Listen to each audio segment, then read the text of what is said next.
oo Gong Hills la dhahaa meesha yani waxaa lagu sameeyaa hiking buuro waaweyn waaye zip lining lagu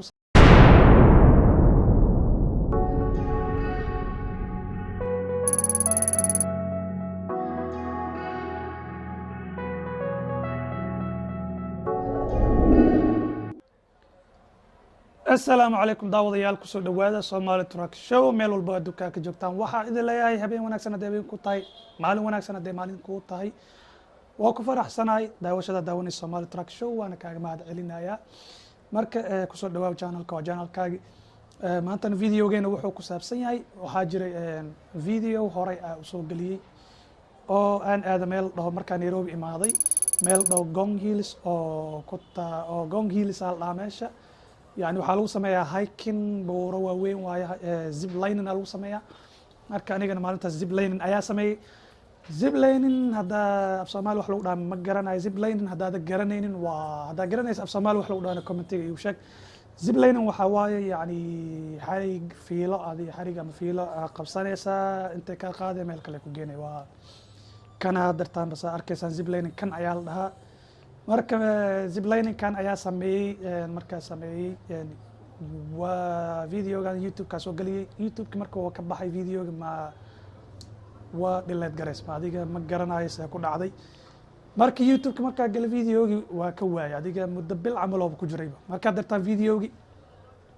ayaa moomir kaar ka soo bixiyay hadii ii kow edit ku celiyay oo jarjaray adiga saa u taqaanid ba edit marka waxaan rajaynayaa videogi hore inuu kan ka qurux badan yahay oo u sameeyay kan oo ka fiican yahay hadii aad kula tahay hadaa xasuusatay video hore aad daawatay oo kan oo ka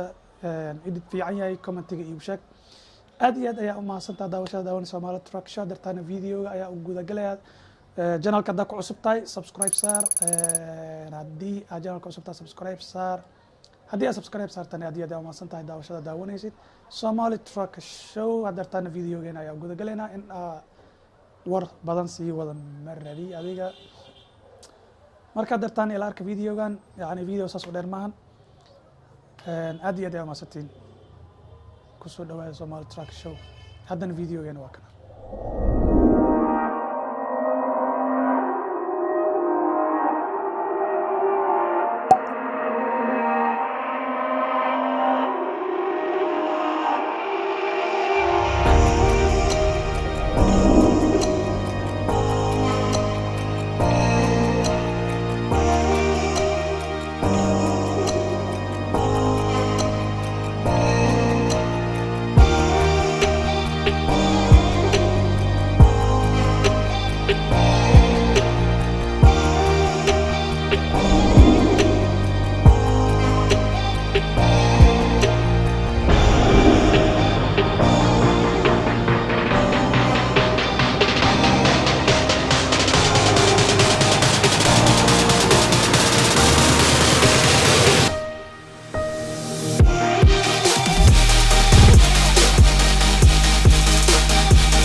barakatuh